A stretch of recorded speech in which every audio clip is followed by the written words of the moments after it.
Wah, bentar lagi libur lebaran nih, jadi ajang buat ngumpul sama keluarga. Tapi hati-hati, bisa jadi anak mengalami overstimulasi kalau kita tidak memperhatikan beberapa hal saat kumpul bareng keluarga. Nah, langsung aja yuk kita bahas apa overstimulasi, bahayanya, dan cara mencegahnya.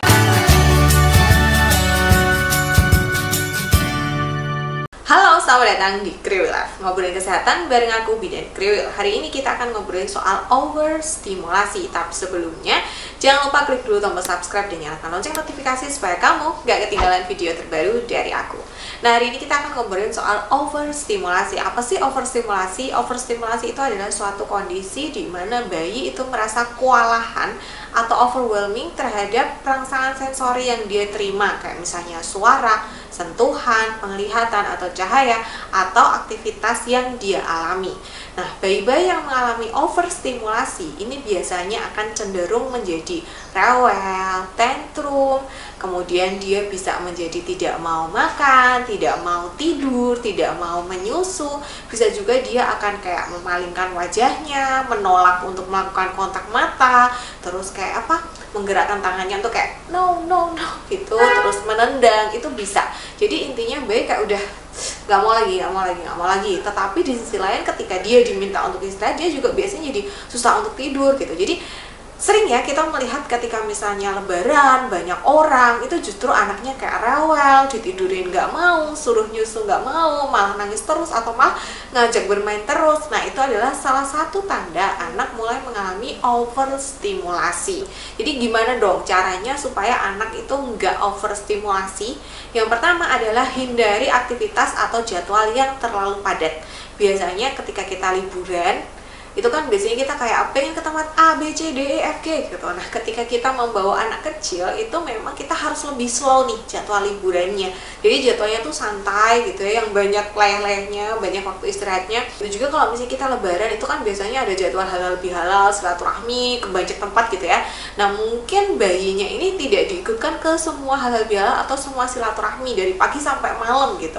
Tapi ya mungkin beberapa yang dirasa penting-penting aja gitu. Karena kalau misalnya jadwalnya terlalu padat, otomatis bayi ini juga akan mendapatkan rangsangan yang juga semakin lama dan aktivitasnya pun juga akan semakin banyak gitu. Jadi sebaiknya memang atur jadwal supaya tidak terlalu padat. Yang kedua adalah hindari rangsangan sensorik yang berlebihan dan terus-menerus. Rangsangan sensorik itu ada banyak ya. Ada indera perabaan, ada indera penciuman, ada indera penglihatan. Jadi kita sebisa mungkin juga jangan mengajak anak misalnya ke tempat yang terlalu bising, ada pesta petasan misalnya, atau pesta kembang api misalnya. Atau kita ajak anak ke tempat yang terlalu ramai, jadi terlalu bising gitu ya, banyak orang ngobrol, atau mungkin acara silaturahminya sambil dangdutan misalnya, itu terlalu bising. Jadi jangan terlalu lama di tempat yang seperti itu. Kemudian rangsangan sentuhan kayak terlalu sering dipeluk, ganti-ganti orang, digendong orang asing dalam waktu lama, diciumin kayak gemes. Nah, itu kalau berlebihan itu anak juga tidak nyaman. Jadi usahakan ya boleh-boleh aja bersilaturahmi, boleh-boleh aja main, boleh-boleh aja disentuh, tapi jangan berlebihan. Jadi kata kuncinya adalah di berlebihan.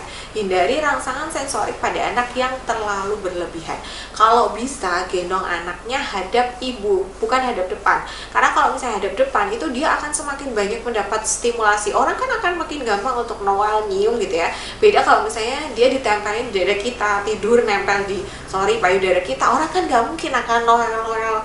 Ya nanti noel kita dong gitu kan. Jadi bisa diakalin dengan gendongnya hadap kita, bukan hadap depan, supaya untuk mengurangi stimulasi sensorik yang berlebihan. Nah, kemudian terlalu banyak bermain atau melihat gawai atau gadget. Kadang-kadang kalau lagi asik liburan atau ngumpul bareng keluarga, itu kan kita kayak yaudahlah biarin aja anak gitu. Tetapi ketika anak terlalu banyak bermain, dia terlalu banyak nonton gadget atau TV bareng sama saudara-saudara lainnya, dia juga bisa jadi overstimulasi. Jadi kayak tantrum, nangis ketika mainannya diambil untuk dia makan, dia nggak mau, diajak tidur nggak mau, terlalu kelelahan, terlalu banyak bermain, itu juga tidak baik gitu. Jadi tetap dibatasin, ketika waktunya istirahat ya dia biar istirahat gitu. Jadi intinya adalah supaya liburan atau misalnya suasana lebaran dan silaturahmi itu tetap terjaga, menyenangkan, aman dan nyaman buat anak.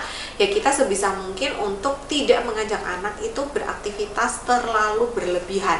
Jadi pastikan dia dalam keadaan yang nyaman, dia makannya cukup, dia minum ASI-nya cukup, jangan sampai dehidrasi. Dia ketika waktunya tidur ya dia bisa tidur. Kemudian pastikan juga dia daya tahan tubuhnya bagus ya, jadi pastikan ketika diajak silaturahmi itu juga dia dalam kondisi yang sehat. Terus kalau misalnya kalian merasa ada anggota keluarga atau ada teman yang memang kurang sehat, ya anaknya jangan dibawa deket-deket gitu. Karena ingat, anak kecil itu imunitasnya memang baru berkembang, belum sempurna, jadi kadang-kadang masih mudah sakit kalau misalnya terpapar virus-virus yang tidak kelihatan oleh mata kita.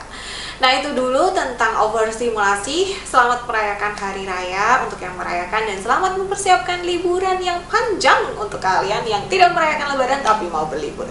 Tetap jaga kesehatan dan sampai jumpa di video selanjutnya. Bye!